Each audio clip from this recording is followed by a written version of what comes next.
Olá, amigos! Olá, família! Tudo bem? Novamente aqui com vocês, trazendo mais um vídeo, e hoje a gente está com um vídeo especial aqui, com um convidado que eu estou trazendo para vocês aqui. Hoje estou aqui com o Roberto que é lá da Febrace, né?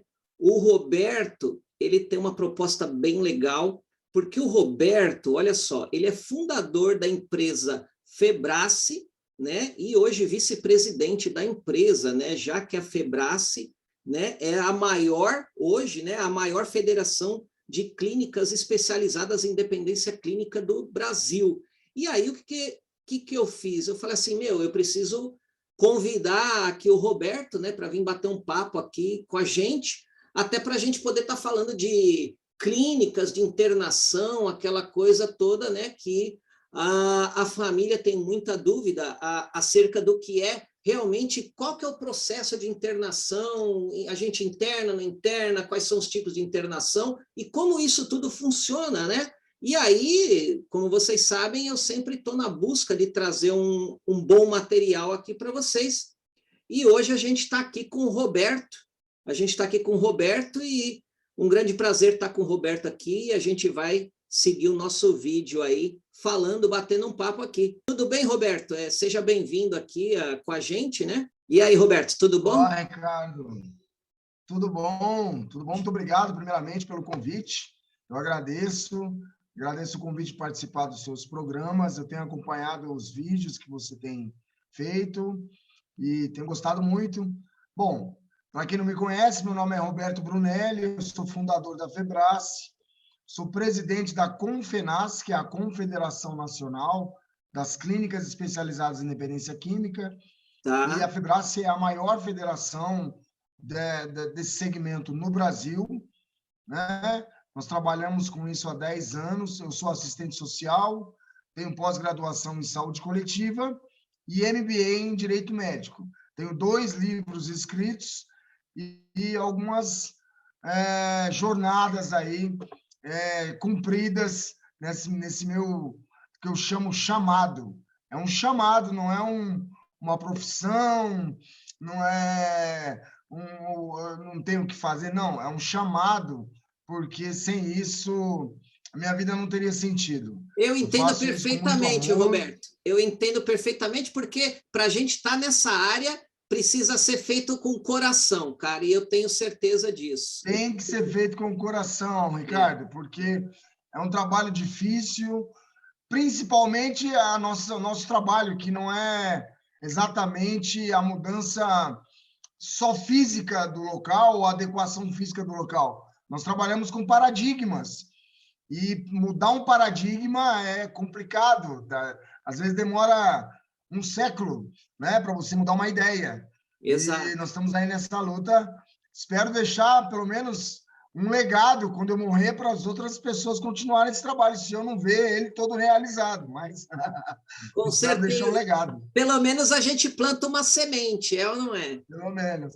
Pelo Mas olha, Ricardo, eu posso dizer que hoje, após 10 anos de trabalho, existe uma nova realidade no Brasil em relação a tratamentos dentro de clínicas. Um ah, antes da Febrace e um depois da Febrace. maravilha. Hoje existe um tratamento bem mais humanizado, com a presença de médicos dentro das instituições,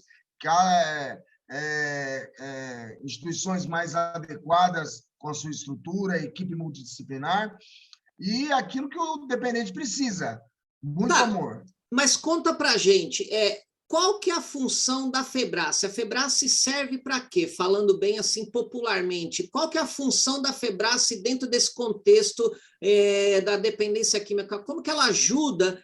Como que a existência da Febrace ajuda esse meio de dependência química? Onde que entra a Febrace nisso? Pergunta interessante que você fez. Uma federação, ela existe para reunir e congregar instituições de um certo segmento. Tá. Então, a Febrace nasceu para reunir e congregar clínicas especializadas em dependência química no Brasil.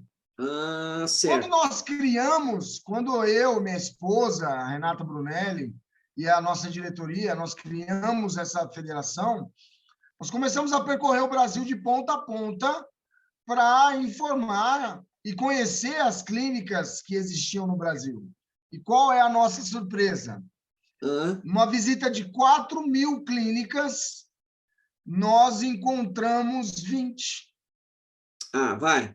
Realmente adequadas. Então, dentro de 4.000, 20 estavam próximas, não estavam adequadas ainda, mas estavam próximas de uma adequação dentro da legislação. Então, clínicas mesmo, hoje no Brasil quase não existe. Existe um trabalho que se aproveitou da ausência e da omissão do Estado, né, em relação ao atendimento de saúde mental, que foi feito através da Lei Antimanicomial de 2001. Essa ausência e essa omissão colocou muitos usuários de droga e doentes mentais nas ruas, com o fechamento dos leitos.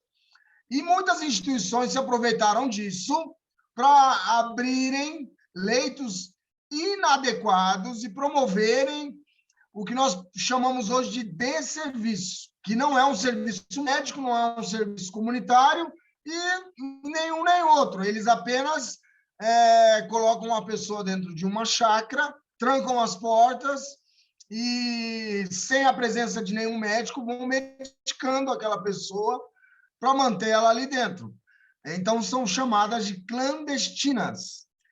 Aí, nós começamos a reunir essas 20 instituições, das 4.000, para fortalecer o programa de adequação das outras que restavam. Eram 3.980 clínicas. Entendi. E nós estamos nessa luta até hoje.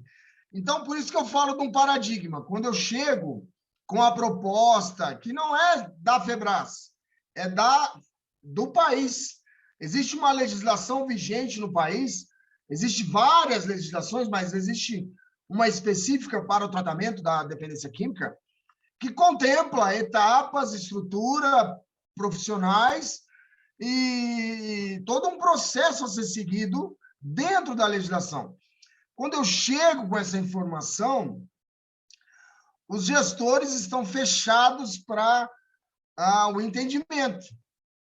E a gente não pode ir muito além, porque vai depender dele continuar sendo clandestino ou fazer parte de um grupo seleto, que são as clínicas filiadas da Febras. Entendi. Investimento, vai todo um trabalho que ele vai, daqui para frente, ter o apoio da Febras para continuar. Bom, então, depois que o Roberto falou para a gente qual que era o propósito, né? E eu acho que esse é um trabalho fantástico, né? Mas a grande preocupação é exatamente por isso, né? Por quê? Porque, Roberto, lá no nosso grupo, no Facebook, a gente tem pelo menos umas 1.800 famílias lá no nosso grupo, e o grande problema da família do Brasil hoje é realmente encontrar uma clínica que seja uma clínica que ela vá cumprir o seu papel, que ela cumpra o papel que é dar o apoio que o dependente químico precisa e, ao mesmo tempo, ajudar a tirar esse dependente das ruas e dar uma certa tranquilidade para a família. A gente ouve muitos casos, né, contando de maus tratos, de problemas nas clínicas, a gente fica sabendo até que entram drogas dentro das clínicas, que seria totalmente uma coisa louca, né? E essa é a grande dificuldade. Me diz uma coisa, Roberto, você que já está nesses 10 anos fazendo esse trabalho e está tentando reunir o que a gente pode entender como o que seria o melhor.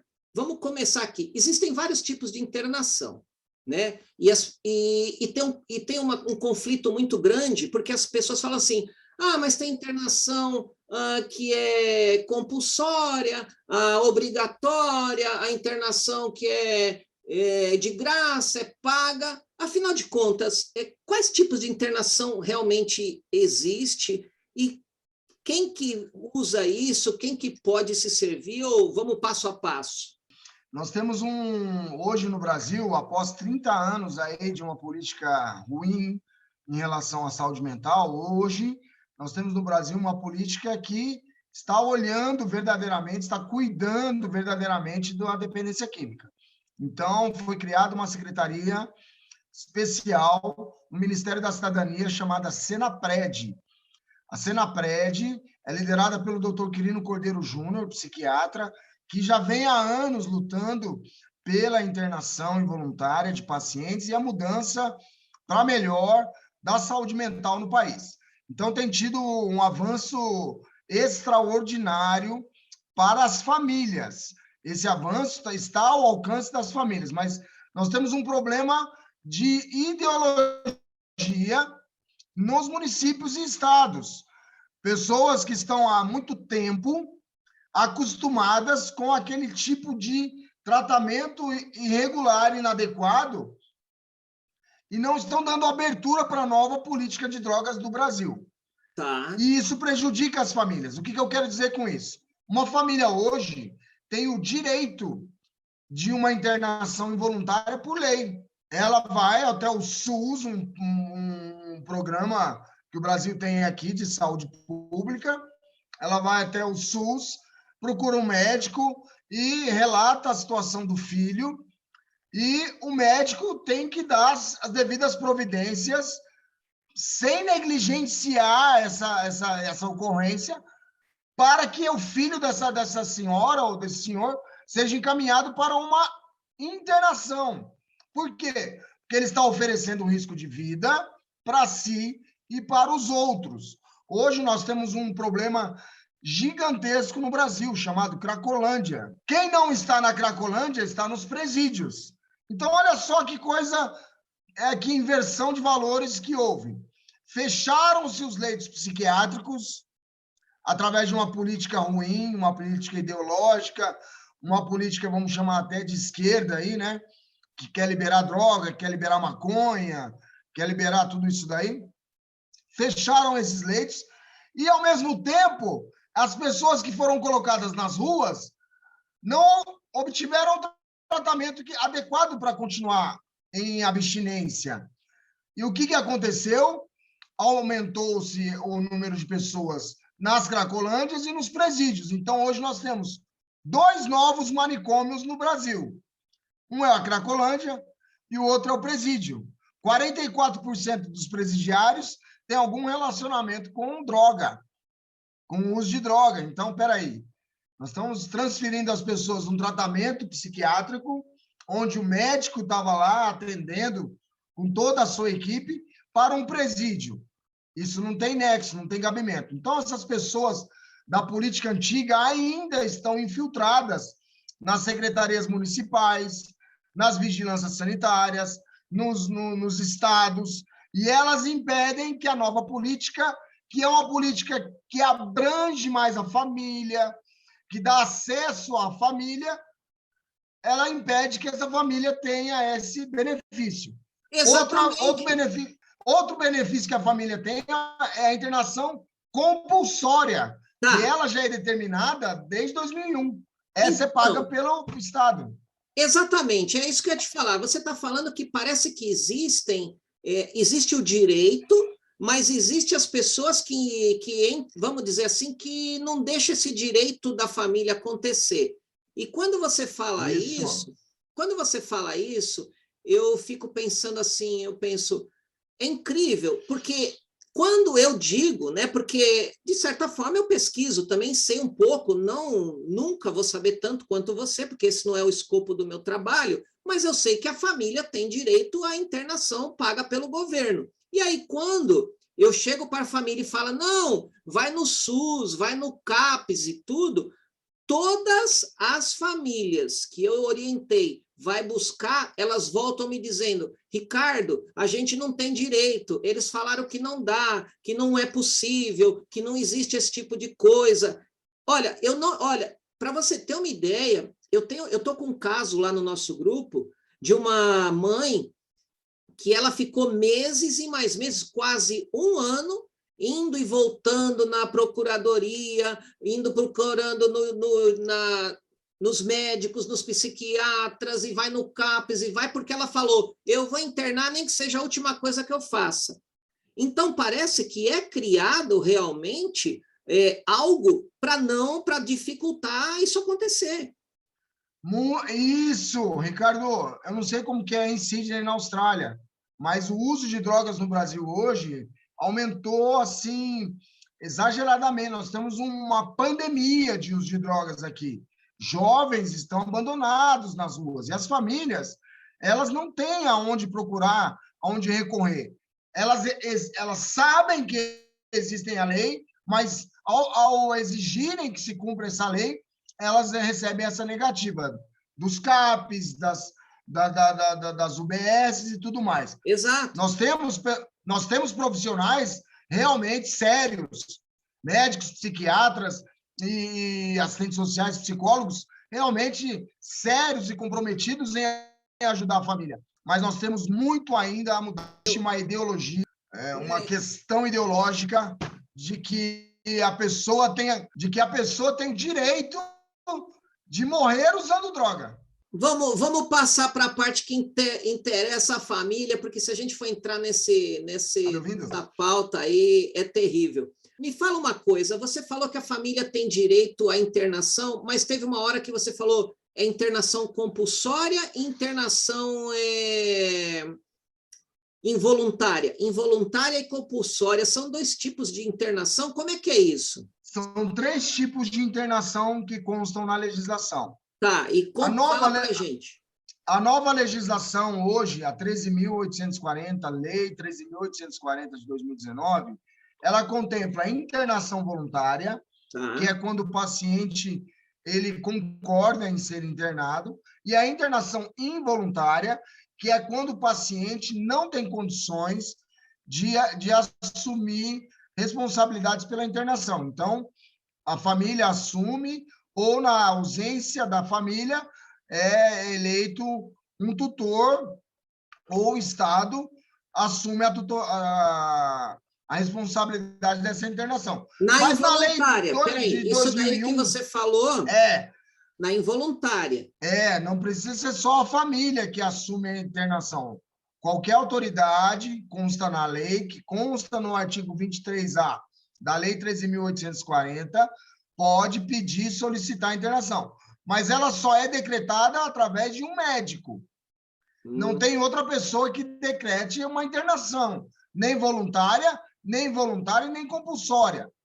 A compulsória consta na Lei 10.216, de 2001, como uma internação solicitada pela Justiça. Mas perceba a palavra, ela é solicitada pela Justiça, e aí, através de uma autorização do médico, a paciente chega a uma internação. Aí eu vou te falar um pouco mais da FEBRASSE e da nossa utilidade pública aqui.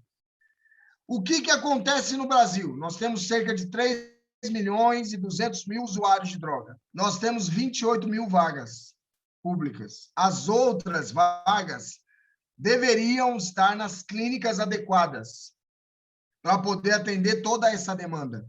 Então, essa é a necessidade e a briga da FEBRASSE.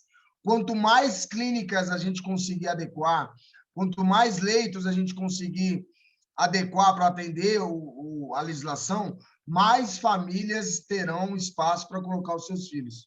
Tá bom, Roberto, mas vamos lá. E agora você chegou para a gente e falou que nessas 4 mil clínicas, não foi isso que você falou? Que andou e tudo. Você encontrou ali, umas 20 clínicas que estavam dentro de algo que vocês consideram como algo legalmente capaz e que pode dar um suporte real para o dependente químico. 20 clínicas para o Brasil inteiro, como é que a família vai descobrir onde estão essas 20 clínicas, primeiro? E segundo, só existe isso? Como tem? Se você consegue dizer assim, o que seria o mínimo do mínimo para existir uma clínica razoável para falar para a família, olha, não tem uma boa, mas uma mais ou menos vai mais ou menos nessa linha? Quais critérios que a clínica deveria ter para ser uma boa clínica? Nós temos alguns critérios que estão relacionados na Resolução 2153 do Conselho Federal de Medicina para o funcionamento e instalação dessas instituições. Então, a resolução diz, passo a passo, dentro de uma RDC da Vigilância Sanitária, que é a resolução da diretoria colegiada, número 50, toda a estrutura e a equipe necessária para o atendimento mínimo dessas pessoas. Então, a nossa base é dentro dessa resolução. Quando a gente visita uma instituição, a gente traz a resolução e confronta com o que nós estamos vendo ali. E está muito longe da gente conseguir o índice que a OMS, a Organização Mundial de Saúde, exige para uma população de 200 milhões de habitantes. O nosso índice está abaixo de 1% de leitos para 1.000 habitantes. Então, nós temos aí uma precariedade enorme no atendimento da saúde mental. As famílias, além de não ter vaga, elas também não têm dinheiro para pagar essas instituições, porque o custo de uma instituição dessa hoje é caro. É outra luta da FEBRAS. Nós queremos também fazer com que o governo faça convênios com essas instituições para poder auxiliar famílias, assim como o governo tem auxiliado na outra modalidade de tratamento, que é a comunidade terapêutica. A comunidade terapêutica é um tratamento de acolhimento, não é nem internação voluntária, nem involuntária, nem compulsória. É outra modalidade, chama acolhimento. O acolhimento já tem aí, acredito que 20 mil vagas sendo financiadas pelo governo federal para pessoas que decidiram ir para uma comunidade terapêutica. E é essa mesma linha que nós queremos seguir com as clínicas, que as famílias... Por quê? Porque a internação involuntária, ela é o momento que estanca o uso de droga. A pessoa está em risco de vida e a internação involuntária vai lá e retira ele daquele local e oferece tratamento médico para ele. A involuntária. Essa é a internação. Involuntária e compulsória. Ah, tá. Eu não entendi muito bem, e acho que, né, a gente está aqui para esclarecer. Você tem voluntária, que é quando o próprio dependente químico ele decide ele por ele mesmo ir, e tem a involuntária e tem a compulsória. Você falou que a compulsória é a justiça que decide, mas para a justiça decidir, alguém tem que ir até a justiça e pedir. Como é que é isso? Eu não entendi, porque a história, o que a gente mais vê, que é o normal, vamos dizer assim, hoje, que é o que se pratica meu filho, ele está nas ruas, está sofrendo, está com risco de vida, a gente liga para uma clínica, a clínica vem buscar, coloca dentro de um carro, coloca dentro de uma ambulância e leva preso, vamos dizer assim, né? E interna ele. Tem muita gente que não gosta muito desse tipo, mas, infelizmente, é o que mais acontece hoje em dia. Em alguns casos, se você consegue escolher uma clínica razoável, é o mais indicado, vamos dizer assim, porque se a gente for, às vezes, depender da escolha do dependente químico, né, isso não vai acontecer. Isso que eu acabei de falar, quando acontece isso, que tipo de internação que é? É compulsória, involuntária? Isso pode, isso não pode? Como é que é isso? Isso. Existem estágios na doença. A dependência química é uma doença e ela tem vários estágios. Tem aquele usuário que ele usa de final de semana, ele é mais leve, tem o usuário que usa todo dia, e tem aquele que perdeu o controle total da sua vida, que está colocando em risco a si mesmo, a família e a sociedade. Ele, para conseguir a droga, ele faz qualquer negócio, até matar. Com certeza. Então, essa pessoa... tem acontecido isso no Brasil. Então, essa pessoa precisa de uma intervenção, ou médica ou judicial. Então, são os dois tipos. A compulsória é judicial. A família procura o Ministério Público ou a Defensoria Pública e solicita uma internação e vai ser levado até o juiz, e o juiz vai determinar que o município, em 24 horas, interne essa pessoa e custeie essa internação. Compulsória. Compulsória. Tá. Beleza. A internação involuntária. A família vai direto ao médico ou à clínica e solicita que essa instituição, através de um laudo médico, essa é involuntária. Por quê? Porque as pessoas estão correndo risco na rua. Então, a internação compulsória e a involuntária é para o último estágio da doença. Não é para todo mundo. É o último estágio e quando todos os recursos também já forem e tudo mais. Aí sim a gente vai indicar uma internação compulsória ou involuntária para aquela família. Entendi. Nesses 7 anos que eu estou lidando com tudo isso, falando com a família e com o pessoal todo, a pessoa fala que uma média seriam 6 meses. Como é que é isso? Pois é aquilo que eu falei para você, né? O paradigma do aprendizado errado. As pessoas foram começando trabalhos no Brasil de tratamento, abrindo clínicas, e elas foram aprendendo como? Elas visitaram uma instituição, viram como funcionava e abriram a sua. Só que elas aprenderam numa instituição errada, que já funcionava errada. Então, uma foi copiando errado da outra, sem ninguém parar para observar a lei. Depois de 3 meses, a pessoa tem que passar por uma equipe multidisciplinar para poder decidir se ela quer continuar o tratamento numa comunidade terapêutica voluntária ou não. Por quê? Porque uma das precauções que a nova lei tem hoje é evitar o que existia antes nos manicômios, que é justamente a pessoa ficar institucionalizada. Moradores que moravam dentro de manicômios há anos e a família abandonava lá dentro. E uma família doente faz isso onde facilmente, ela faz isso facilmente, ela prefere ver o menino lá dentro, né, achando que está sendo cuidado, e ali fica lá 1, 2 anos lá dentro de uma instituição clandestina, pagando para que aquela instituição mantenha o menino em cárcere. Aí é o crime. Aí existe o crime. Na cabeça da mãe e do pai, ele acha que ali está melhor do que se estivesse na rua, mas a pessoa tem, o dependente químico tem a recuperação dentro de si. A recuperação acontece. Então, a gente tem que dar oportunidade para ele ir para a rua, voltar, e até mesmo recair de novo, e tentar de novo, e internar outra vez. Mas, assim, ele tem que sair da instituição. Não pode ficar institucionalizado lá dentro. Eu entendi. Mas agora que você está falando isso, aí surge aquela história, né? Que a pergunta que não quer calar, né? E até o pessoal lá no grupo ainda fica falando assim, mas eu já internei 10 vezes, eu já internei 20 vezes, e a clínica não curou o meu filho e tal. Roberto, a clínica cura alguém?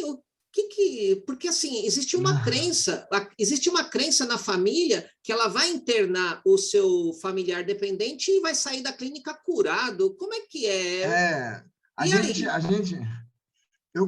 Eu costumo chamar isso de funelaria. Eles acham que é levar o carro amassado lá e ele sai novinho e pintado. Uhum. Não existe funelaria para ser humano.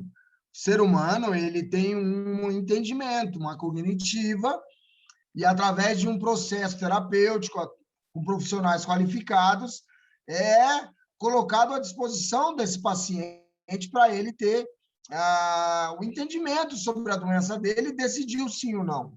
A decisão de parar com o uso de droga parte do dependente químico.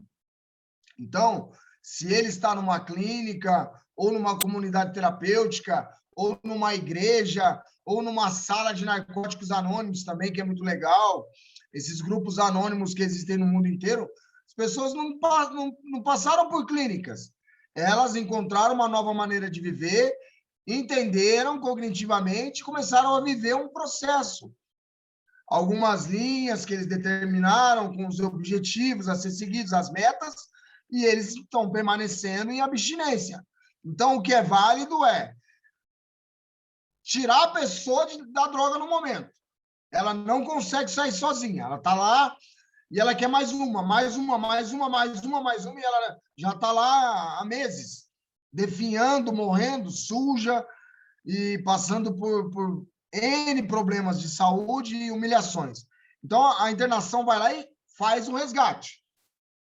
Dentro da instituição, tem o processo de que os profissionais vão ter com ele para poder passar um programa que ele vai decidir se vai querer seguir ou não quando ele sair de lá. Então, a decisão sempre está nas mãos do ser humano. O sim ou não está na minha mão, está na sua mão. É muito complicado essa coisa de internação. Quem que realmente precisa de uma internação, Roberto? Como você até falou, não é qualquer um que precisa de internação. Quem que você chega para a família hoje e falaria assim, olha, família, você precisa internar o seu familiar. Em que situação? Olha que legal que você me chamou a atenção de um assunto aqui que é importantíssimo. Não basta ter só a clínica, tem que ter o profissional qualificado. Não é só porque eu sou psiquiatra que eu vou atender a dependência química. Não é só porque eu sou psicólogo que eu vou atender a dependência química. Não é porque eu sou assistente social que eu vou atender a dependência química. Precisa de especialização para o trabalho. Então, uma das exigências da FEDRACE é que os profissionais que estão dentro dessas instituições sejam capacitados e especializados em dependência química. Porque não é só dar remédio à torta e à direita e mandar para casa, com aquele manualzinho, porque cada ser humano entende de um jeito, compreende a vida de um jeito, tem uma visão de mundo completamente diferente do outro. Por isso que existe dentro da lei hoje o PIA, que é o Programa Individualizado de Atendimento. É um programa individual. Você tem que ver a pessoa da forma holística, né? No todo, em toda a sua complexidade, a sua família, da onde veio, a cultura, o tempo de uso e como usa e tudo mais. Cada pessoa tem um tratamento diferente. Não é porque existe uma clínica e esses 30 pacientes que estão na clínica têm o mesmo tratamento. Não. 30 pacientes dentro de uma clínica existem 30 tratamentos diferentes. Porque nós temos pessoas que pensam diferentes. Então, o que é para um, jamais será para o outro. Pode até ser parecido, mas não é assim que funciona. Entendi. Hoje, nós temos 13 princípios do NAIDA, que diz que no primeiro princípio diz assim, ó, nenhum tratamento é específico para todas as pessoas. Não existe a fórmula mágica da paz. Né? Não existe a varinha de condão. É uma pessoa sendo atendida individualmente e sendo levantado a sua vida, o seu histórico, a sua possibilidade de entendimento. E aí o que acontece? A família tem que entender que cada um tem um tempo para esse entendimento. Às vezes precisa de 10 internações, às vezes precisa de 50 internações. O que a família não pode é desistir disso. Entendi. Uma hora vai dar certo. Tem pessoa que, numa internação só, nunca mais. Exato, tem exato. Pessoa que nem, tem pessoa que nem internação precisa. Agora, tem pessoas que vão precisar de várias. Mas vamos continuar lutando por ela. Por quê? Porque o princípio é a vida vem em primeiro lugar. Está vivo? Está. Então, vamos continuar. Bom, o que eu quero dizer para você é que, por exemplo, há 11 anos atrás, eu era um morador de rua, morava num papelão, pesava 48 quilos, cheio de feridas no corpo, já não tinha mais nenhum tipo de esperança de sair daquela vida. Eu só queria mais uma dose para poder anestesiar a dor da rua, o frio, a violência, a humilhação e tudo mais que o usuário passa. E quem passava por mim, quantas e quantas vezes eu ouvi isso? Ah, esse aí não tem mais jeito. Ah, esse aí pode esquecer. Esse é só morte, né? E a minha esposa não desistiu, né? Ela não desistiu de mim. Nós somos casados há 25 anos, temos 5 filhos. E eu fiquei 11 anos nessa vida aí. Aí ela não desistiu. E aí ela me internou. E eu fui internado e a minha vida mudou. E hoje eu tenho livros escritos, especializações, faculdade, tudo mais, mas o que eu mais tenho de precioso é a minha família. É Então voltar para casa. você tá querendo dizer que uma internação te salvou. Me salvou, salvou minha vida, salvou, salvou uma pessoa que ninguém mais acreditava. É isso que a Nem gente mesmo fala. nem mesmo os meus irmãos, ninguém, porque eu realmente não queria. E eu fiquei muito revoltado dentro da clínica, porque não era a internação, era a falta da droga. Então foram levando os meses aí para mim poder entender que é a nova vida. É que eu fui atendido por uma pessoa incrível, né? Fui atendido por um terapeuta incrível. O nome dele é Pastor Alessandro Rodrigues. A clínica dele chama Sumed, e hoje essa clínica é filiada da Febrace. É uma das maiores clínicas do Brasil, uma das maiores instituições que tem aí. Uhum. E ele que me acolheu. Ele abriu a instituição e eu fui o primeiro paciente dele. Então, nós começamos junto nisso aí. Ele me atendendo, né? E eu sendo o primeiro paciente da instituição. E de lá para cá, minha vida melhorou muito. Houve recaídas. Quando eu tinha 7 anos, limpo, eu tive uma recaída, entendeu? Passei por um processo, voltei normalmente ao processo de recuperação e estou até hoje. Isso não é uma vergonha, isso é um fato que pode acontecer com qualquer usuário. Com certeza. E as famílias acham que isso é um fator moral, que a pessoa é um vagabundo, um safado, ele é um sem vergonha. Você deve ouvir muito isso das famílias. Mas não é, faz parte. A pessoa teve ali o seu deslize, e isso é normal. Bate a mão no chão, levanta, vamos seguir em frente. E eu tive muito apoio da minha família nisso, que é fundamental. É fundamental. Aí, exato, o papel, é isso que o meu trabalho é justamente esse, é explicar para a família que, além de tudo, o dependente químico tem que fazer as suas escolhas, tem que escolher não usar mais droga, tem que fazer o seu trabalho pessoal, mas o papel da família é determinante, né? Porque a família também tem que mudar para poder se adaptar a essa nova realidade. Exato, é um trabalho em conjunto, por isso que existem programas como o Amor Exigente. Aqui no Brasil, eu não sei se existe o Amor Exigente na Austrália. Não. Existe na Austrália Amor não, Exigente? Na Austrália não, acho, né? que não chegou aqui ainda. Mas ele tem vários países no mundo aí, um programa que atende as famílias justamente para tratar a codependência. Exato. Que são aquelas famílias que pararam a sua própria vida para viver a vida do outro. E aí o que acontece? Quando o usuário já está recuperado, ele tem a vida própria. Ele já começa a andar sozinho. E o codependente não permite. Ele quer colocar debaixo das asas, igual a galinha, colocar os pintinhos. E aí sufoca, oprime, massacra, aquela loucura. E aí, muitas vezes, eu não gosto de falar isso, mas acontece. Muitas vezes até empurra o dependente de volta para a droga.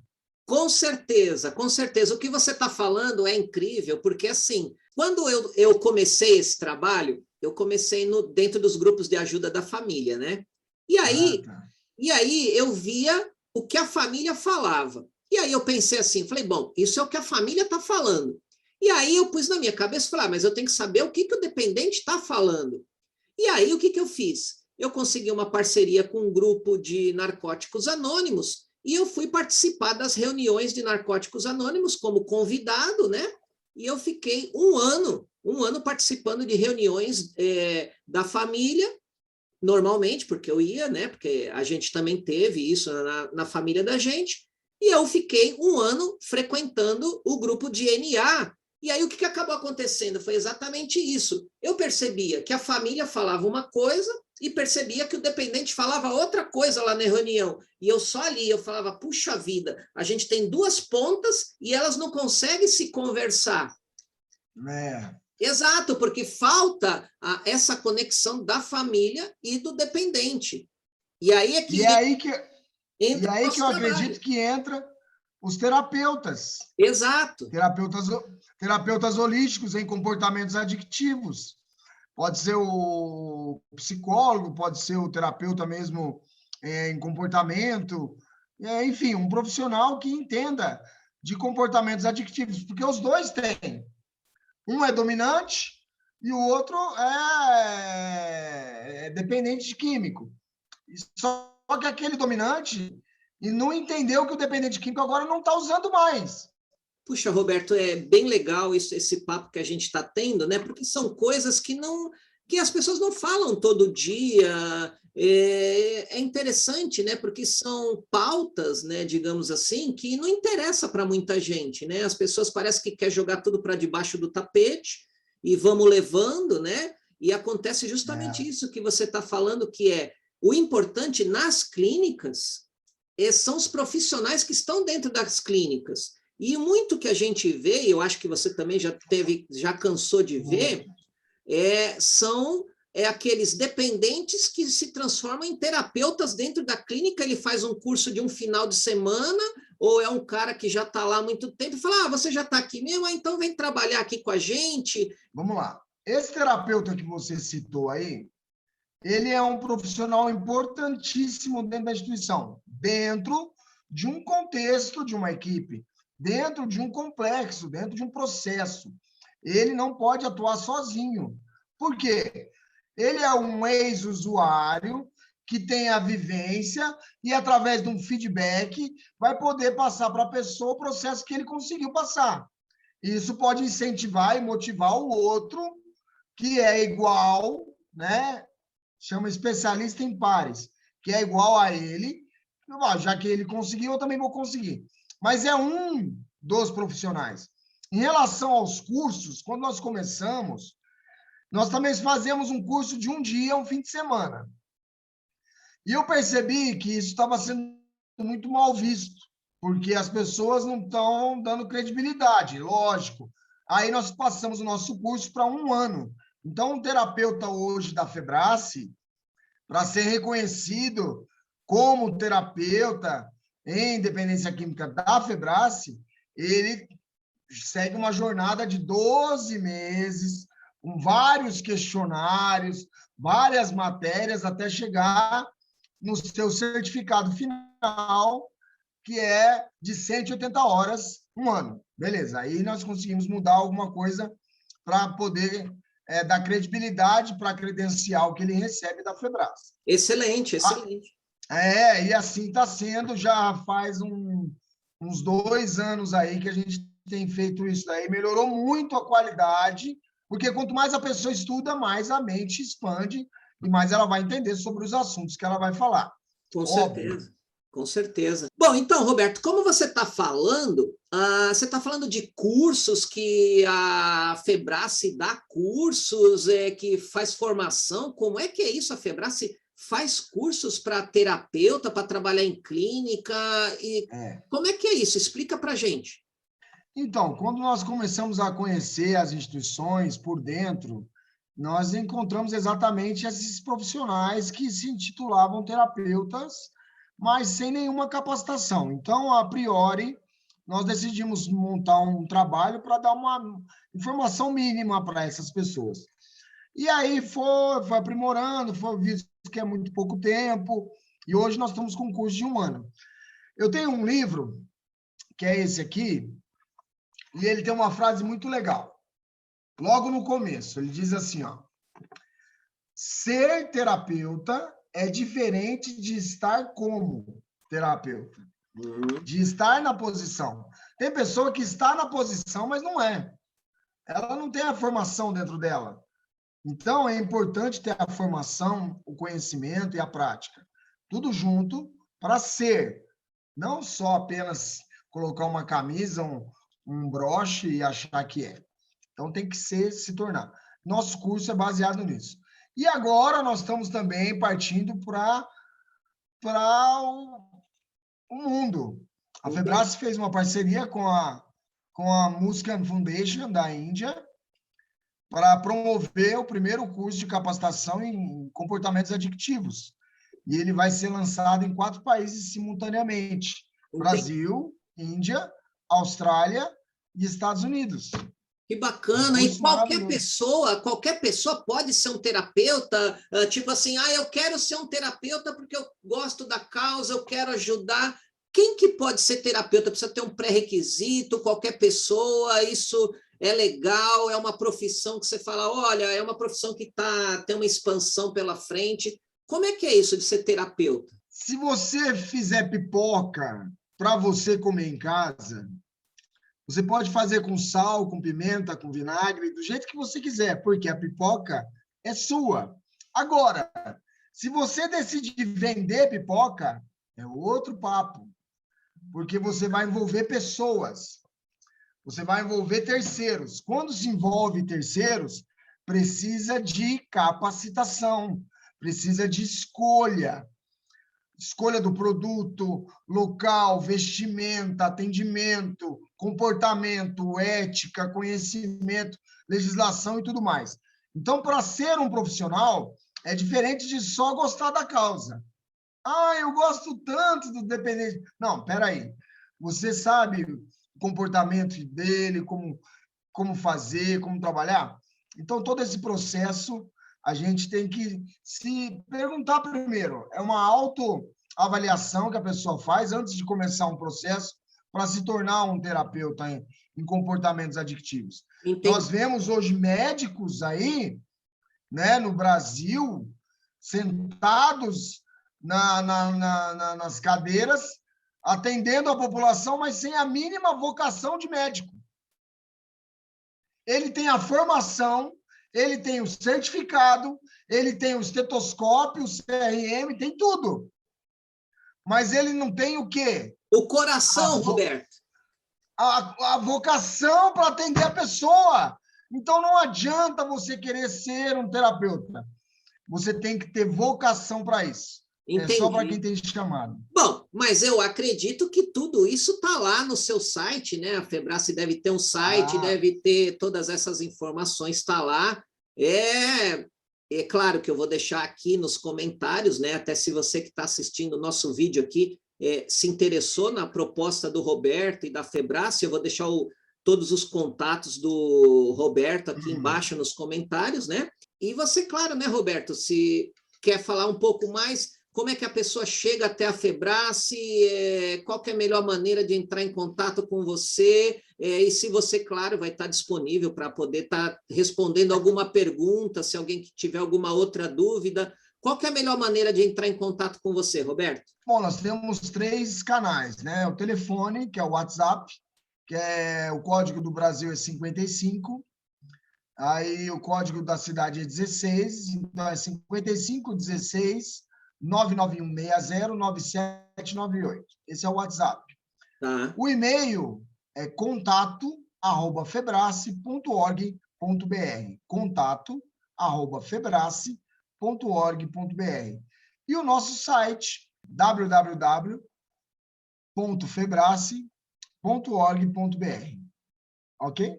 Certo. E aí você vai estar lá, tem a sua equipe que vai estar respondendo qualquer dúvida que as pessoas tiverem, quiserem entender isso. Resposta quase imediata.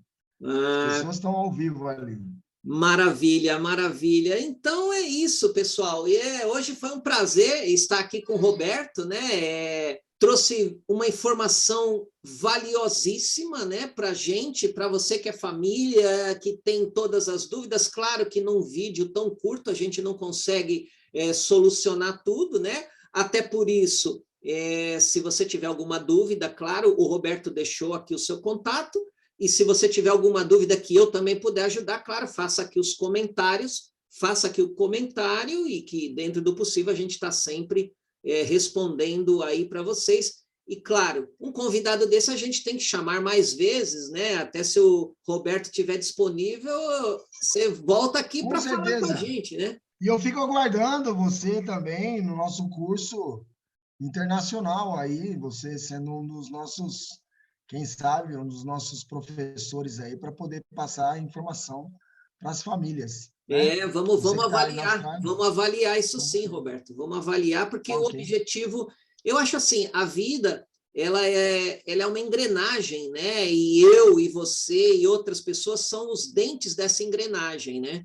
E por isso que a, a engrenagem toda só funciona quando as pessoas estão juntas, né? Você faz uma parte, eu faço outra parte, e cada um pode fazer uma parte, né? Eu acho que esse que é o diferencial de quem se propõe a fazer alguma diferença no mundo que a gente vive, né?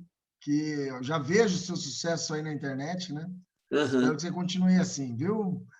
Um Ah, prazer ser teu amigo. muito obrigado. A recíproca é a mesma. A recíproca é a mesma. É isso. Um dia nós vamos estar juntos. Com certeza, com certeza. Tá bom.